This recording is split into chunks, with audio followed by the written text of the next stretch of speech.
Hi there, Mr. Hayes again, and welcome back to the second part in our form video series.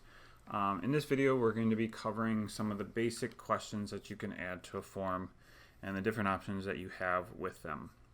So we've already named our form, we've gone through some of the settings, so now it's time to add some questions. Initially, you'll have a question added to the form right away.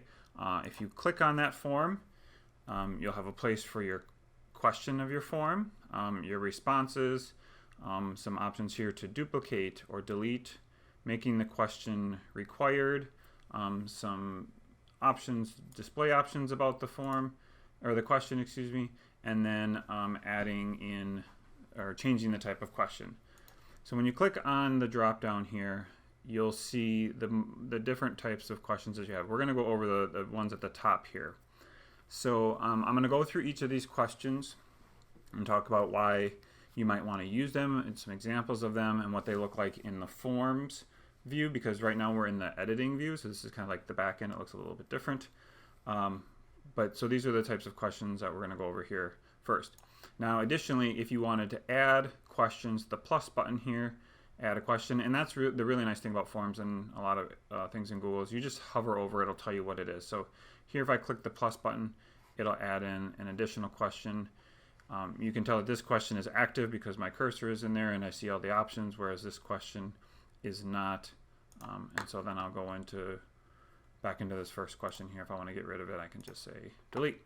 All right, so I'm going to go in my sample questions form. So the first question I have in here is a short answer question.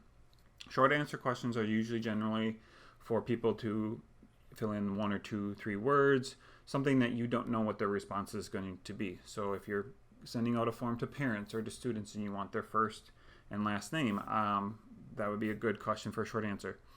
I always recommend separating the first and last name out because then it's much easier to work with once you've collected the data. So putting first and last name, depending on whatever order, you can arrange those. If you'd like to rearrange question, you grab the 6 dots here and you can just move it to below. So if you like the last name to be first. In a question, in all of these questions, you have the option for a description. So if I click the description, it'll put that in there. It has nothing to do with how the question is recorded. It's just a information piece to maybe explain more what you want from the question. I like this because the question in the title box here is what's going to go into your spreadsheet, and trying to keep that simple as you can to me is best. Now obviously there's times when you're going to have to ask longer questions, but a description might be more specific information. So if you said last name, you could put student, and then if it was parent, you could also put parents, so you have a lot of options there. If I want a question to be required, I'm going to slide this over. That means it's going to be required on the form, and a person cannot submit the form unless they answer that question. So a student would answer that question. Here's an example of what that would look like. Let me get to the top. So your first name, they would type that in there, just a short little spot, last name, and then so forth.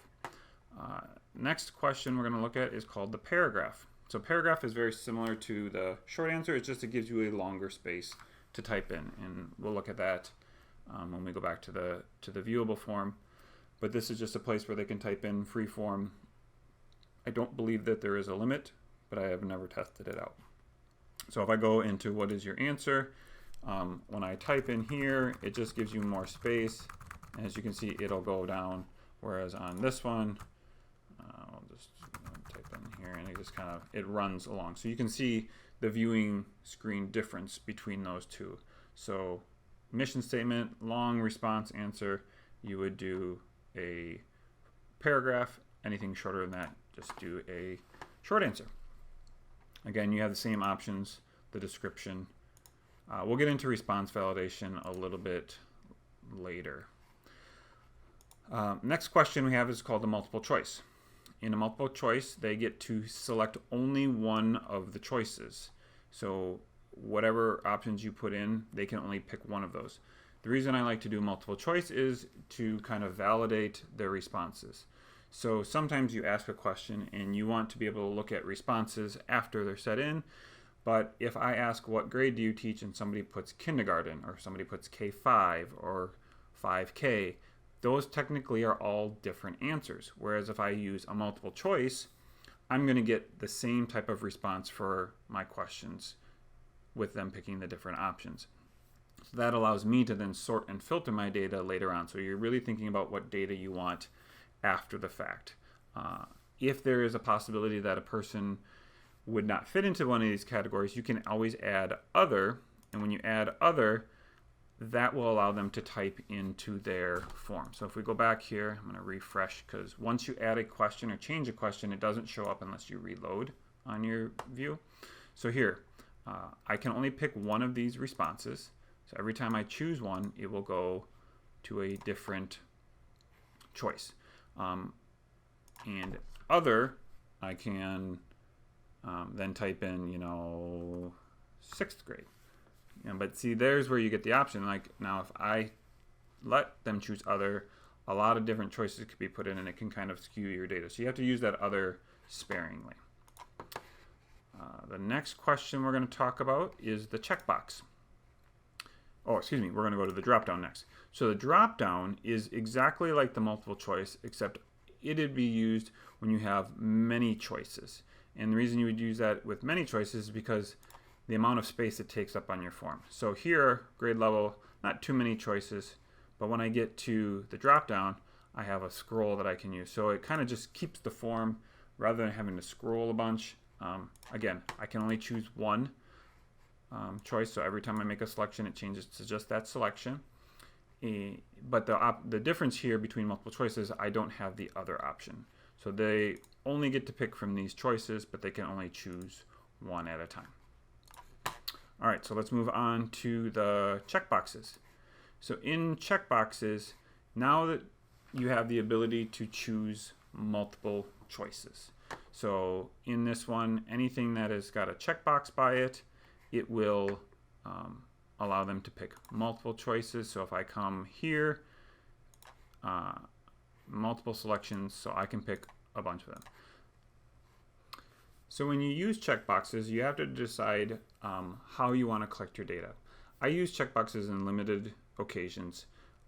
The reason I would use a checkbox is if I'm collecting data that is solely about that person and I don't care about how it matters in the grand scheme of things. And I'll give you an example. So say, for example, the person filling out this form, it's a PTO form or something like that, what areas are you interested in? If I was collecting and I wanted to have just a list of what this person wanted to do, I could have them choose this, and then when they submit that form, it will go into a spreadsheet, and all of these choices will be in one cell for that parent by themselves. So let me just give you an example of that. So if I clicked this and submitted this form, what would happen is in my spreadsheet, the area of interest, all of my responses would come into one. However, now you can see here I have family night selected multiple times, right? But if I'm going to take a look and sort these out, when I go to filter, each one of these is a different response. So this may be good in telling me what this one person wants, but I can't see what how many people wanted just family night, or how many people wanted the trunk or treat, or how many, this basically becomes an individual response. In the next video, I will show you how to use the checkbox grid and multiple choice grid to kind of disaggregate that data right away as you ask the question and give you some more options in terms of filtering and sorting. The last thing I want to show you then is we're going to go back in and we're going to look at that area I talked about called response validation. So when you use a multiple choice, the people answering the question have to choose one of your options. And when you use a text box, like a short answer, they get to kind of free form and respond however they choose. However, you do have some ability to kind of limit or restrict what they do answer in there. So for example, let's say one of the questions you want to ask is age. So I'm going to go ahead and click the add question. I'm going to type in age. Now, Google has added some some intelligence to their form so that they kind of predict what kind of question or what you might be trying to ask when you type in the name of the question. So in this one, it added a response validation automatically for me. I'm going to delete that and show you how that gets in there. But essentially, you go to the three dots and you say response validation. And you can choose from here, is it a number, is it a text, is it a certain length, so how many digits is it, or is it a regular expression? Regular expression is basically a type of formula that you can put in that will make it make them type in that same type of format. So say, for example, like a phone number. You can put something in there that'll make them type it in a format that you'd like. But just for this example, we're going to say number, and then we're not going to say greater than, but we're going to just say is number. And you can put in custom text, so then if they put in their age like 6 years old, it wouldn't allow that. But if they put 6, it would be accepted, and you can just say enter numbers only, that kind of thing. So that's really nice. And so some other options you have here, for example, is you can include text. You can make it so that's an email address. So if you're asking for an email address, they can put that in there. So you could also limit it by like the length. So for example, if this was zip code, and that's only 5 characters, you could put in the number. So I would say it would be 5, maximum character count. Minimum, you could say how many does it have to have, at least a certain amount of numbers. So there's a lot of different ways you can play with it, but that essentially what this is doing is it's allowing you to kind of control what they would put into a text field so that they wouldn't add extra characters or things like that. You can put the custom error text in here, and then this is also a great place to use the description so that you can tell them exactly how you want it to be filled out. So that's our basic questions here. In the next video, we will cover some of the more advanced questions. All right, thanks for watching.